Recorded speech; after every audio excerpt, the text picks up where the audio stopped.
Greetings, brothers and sisters of Chapter 106. My name is Nicholas Rose, and I am your recently elected chapter president. With the current state of COVID-19 and how it is impacting us all, especially here in Riverside County, where our ICU bed availability remains at 0% and our case positivity rate of 23.1% remains in the widespread tier. The Executive Board would like to share the following information with all classified employees. If you read through the email, there's a lot of great informational resources there, but please don't hesitate to reach out to any e-board member for clarification or help. We are member-run, and we are here for you. I spoke with our DSUSD Assistant Superintendent, Laura Fisher, on Monday, January 4th, and we had a great discussion about what employees should do if they've been exposed to COVID-19. So let's talk about it. What is the procedure?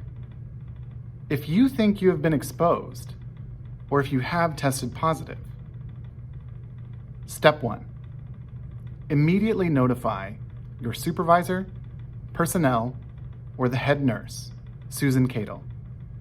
Members have voiced their concerns about the timeliness of the notification procedure, and I'm here to clarify. It starts with you. If you don't tell anyone, no one knows, and your coworkers won't be notified. Step 2, go get tested. If you have a negative test result and you are not experiencing any of the symptoms as defined by the CDC, you should report to work as usual. The district allows for a return to work based on the guidelines of being symptom-free for a full 24 hours.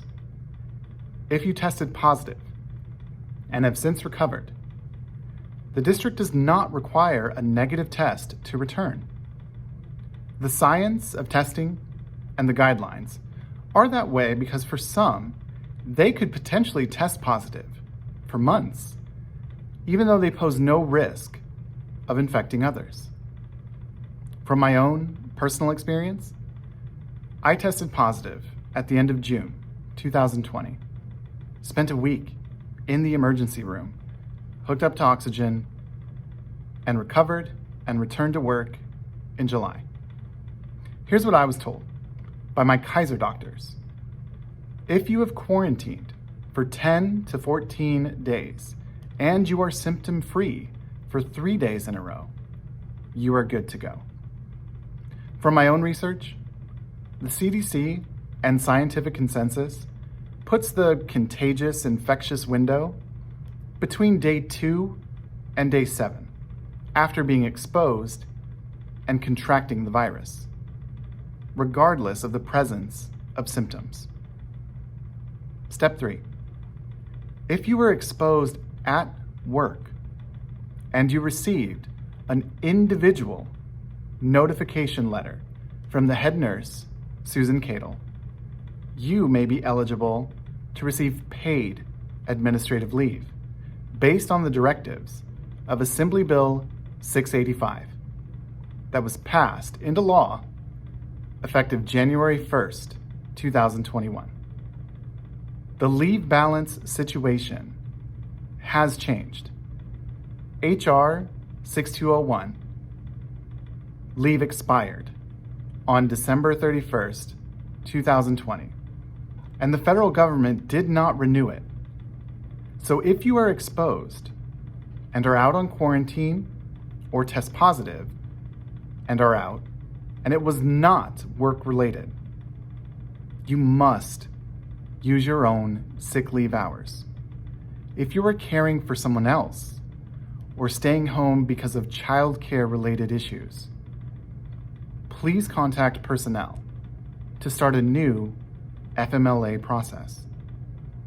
Step 4, please follow all recommended safety guidelines at all times. It's disheartening that this public health crisis has become politicized because at the end of the day, We are all in this together. And because of the nature of this virus, we can only beat it by standing together. The virus doesn't care if you believe it's real or not, or if you believe 360,000 deaths is no big deal.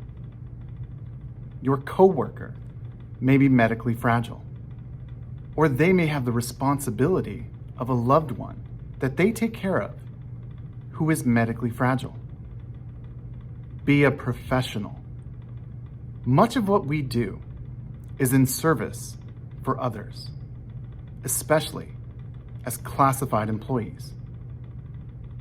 We are in the home stretch of this virus, and while it is dark now, and we are all saddened by the losses and heartaches our fellow members are experiencing, we must stand strong and stand together. The vaccine is being distributed, and any loss of life that occurs now is unconscionable. Please take all recommended precautions to keep yourself, your fellow coworkers, and your family safe. Your executive board is here to serve you. We are member-run, and we are the heartbeat of our schools. Thank you.